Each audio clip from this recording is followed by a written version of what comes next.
on to another video. I'm Paul. This is Out Nerdy. Today, I'm going to be discussing Season 4 Cobra Kai. Now, I'm not going to go into any spoilers because a lot of people still won't have seen it yet.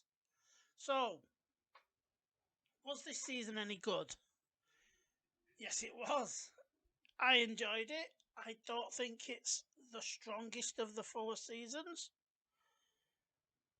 There were bits that, for me, and it's just me, weren't necessarily that good. Or not necessarily that they weren't good, but that it let itself down a bit. Now, I don't know if that was because of the Rona restrictions that what they may have had to have been following, but some of it, a lot of the time, right, for me, and only me, it felt like it was a better end of the scale CW show, just in little areas, because a lot of it, maybe it was always this way, maybe it's always been the same. But it felt like a lot of it was talking about feelings, texting about feelings, whatever. And in the past, like I said, it might always have been like this, but the amount of karate and martial arts, for me, usually just cancelled it all out, so it didn't bother me. Where this time, I'm not sure if there was as much karate in this season. It's a silly thing to pick up on, but that was one of the things. It was just there was too much talking and feelings, and it very much went into the teen part of it.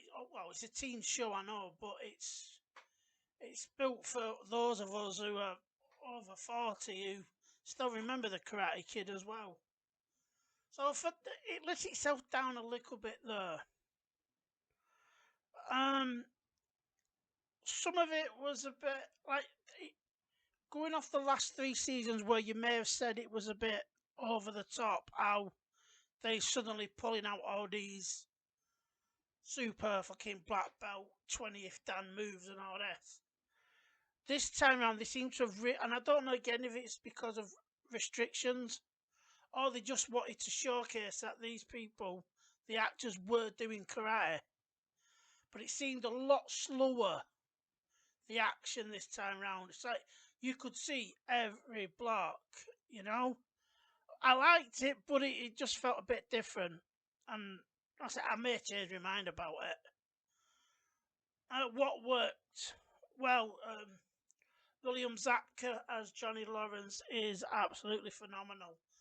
He has been this show's best character by far. He's just been a joy to watch. And I think because a lot of us see Johnny through our own eyes, he's like our window to that universe, I think. And that's what I really like because all through the 4 seasons that we've had now, he struggled by coming to terms with the fucking stupid, crazy world we live in now.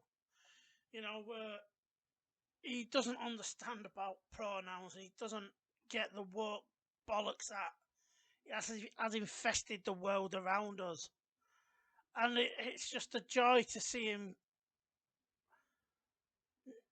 one, try and understand it, but two, also just to kick back at it. In season 1, he tells Miguel that he's going to teach him the kind of karate that this world sorely needs, because a lot of it is just everything's just become pussified, hasn't it? Let's be honest. There's no, people don't fight like, for want of a better word, we don't fight like men anymore. There's a lot of everyone's carrying, like you see just once a day in the news, someone's been killed through the knife attacks, and it's like, Johnny Lawrence would not accept that because it's not fighting properly. And I really, it's been a really good thing to see how Season 1 and 2, you took the kids who were being bullied and kind of became a bit more bully, a bit of a bullies themselves. To be fair, especially the way Hawk transformed, and we've had him, different people switching allegiances to each dojo, through season 3. So season 4 was, like I said, Johnny Lawrence is a brilliant character. You possibly never knew how good he could ever become without this, because I know when I watched season 1, I was certainly surprised. Um, so that he's the standout for me, absolutely. What else have I enjoyed? I've both enjoyed and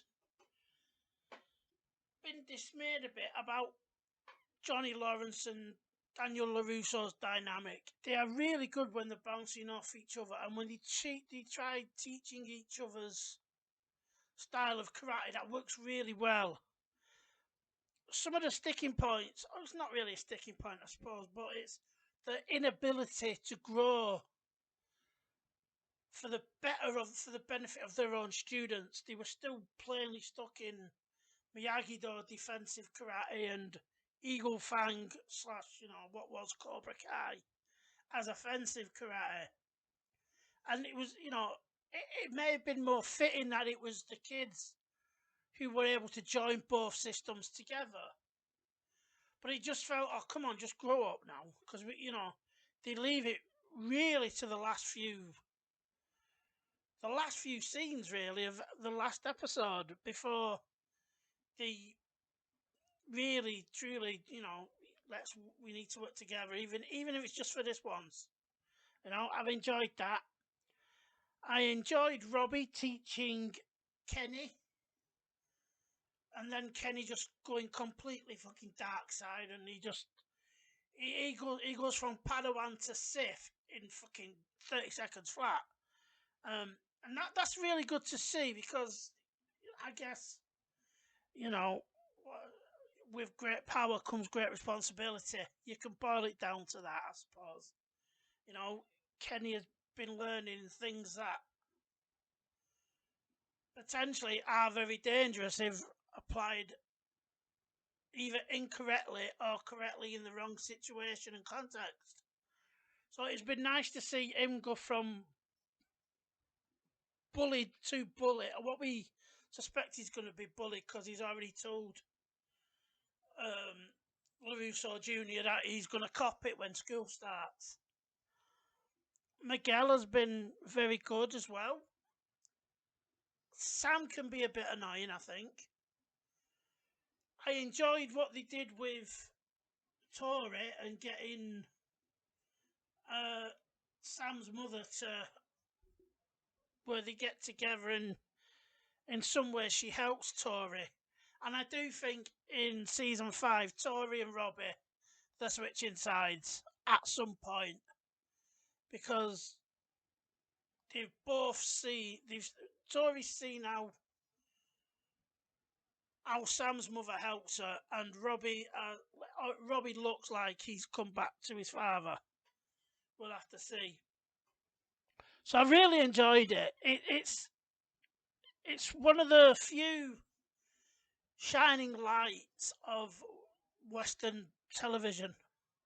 That sounds really over dramatic. I know it sounds dramatic, but some of the stuff we've had this year has just been absolute garbage. If you look at everything on Disney Plus, whether it be WandaVision, Falcon and Winter Soldier, Loki, and now Hawkeye, we all had it where it was a bait and switch, where it just wasn't.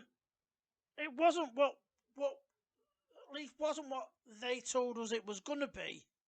Like Falcon and Winter Soldier was promised as a Lethal Weapon buddy cop movie, TV show, whatever. But we didn't get that at all. We had Hawkeye, which I was genuinely looking forward to.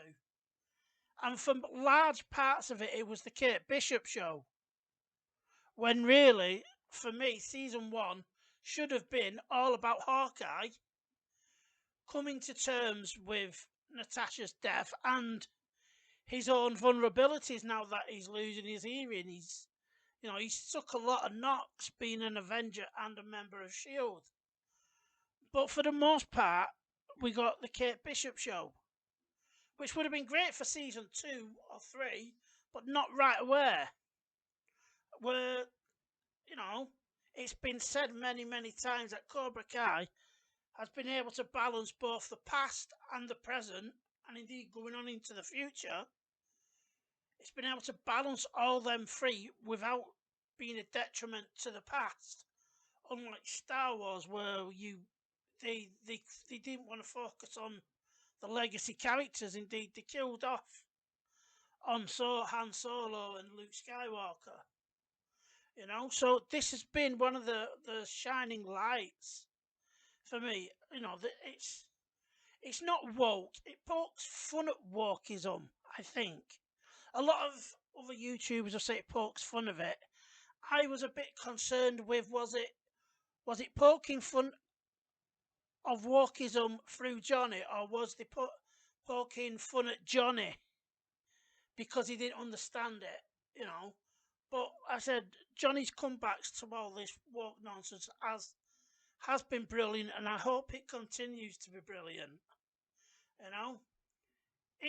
Overall, Cobra Kai gives us what we want. It gives us, the continuation of the Karate Kid, and most things martial arts will always be good because you've got the martial arts to fall back on. Buffy was good anyway, but it also happened to have a lot of, Buffy was the chosen one who, through training, was able to defeat vampires. Vampires just seemed to have, I don't know, they became kung fu experts through turning into a vampire. So, but it's been great to see Cobra Kai. I hope we don't have to wait till New Year's Eve 2022 because Netflix isn't doing much apart from the South Korean stuff, which a lot of it is very good. A lot of stuff on Netflix is rubbish. So yes, this is Cobra Kai, excellent. I said just a couple of bits which may have been coronavirus regulations. So if it is, then that can, you give it a pass for that, because at least they've managed to get it made. One thing, it's a little thing and it's a silly thing, and I bring it up in a lot of instances. In season 1 and 2, there was no serious swearing, there was no F-bombs. And I know that they're appealing to a teenage and young adult audience, but when they do swear or drop the F-bomb, it's so out of place, it's off-putting.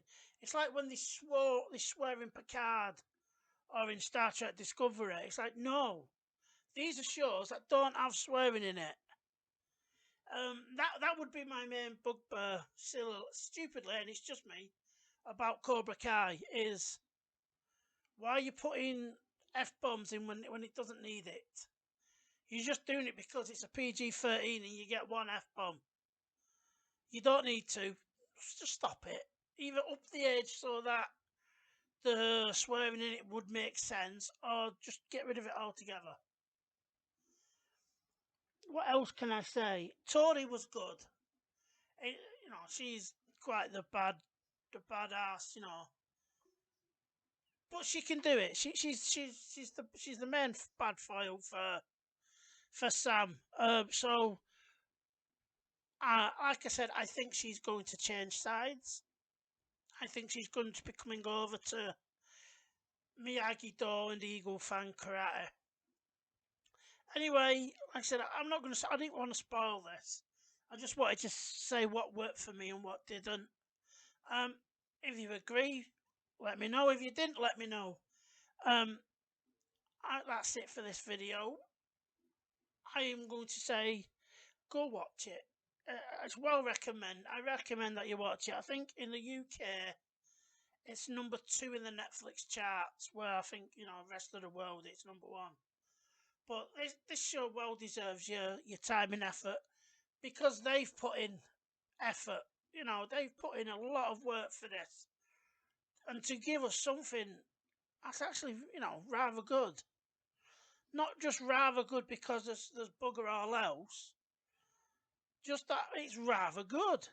It's enjoyable. You will laugh. The most beautiful part of the show for me is the way that it continues to honor the legacy of Mr. Miyagi. Throughout all the seasons so far, they've had a moment in Daniel's life where he's struggling, and he'll have a flashback to Mr. Miyagi, just giving him some wise words of wisdom, and it is brilliant to see. They're quite they tug at your heartstrings, and it's done right. It's key jangling, I suppose, in a bit, but it's done brilliantly. Yeah, unlike fucking Book of Boba Fett, where it's just smacking you around the head with, do you remember this stuff from Return of the Jedi? Bang, there you go. In Cobra Kai, they are done very well. Anyway, that's it for this video. I am going now. Please like, share, and subscribe. You can find me on social media, and I will see you again. Ta-ra for now.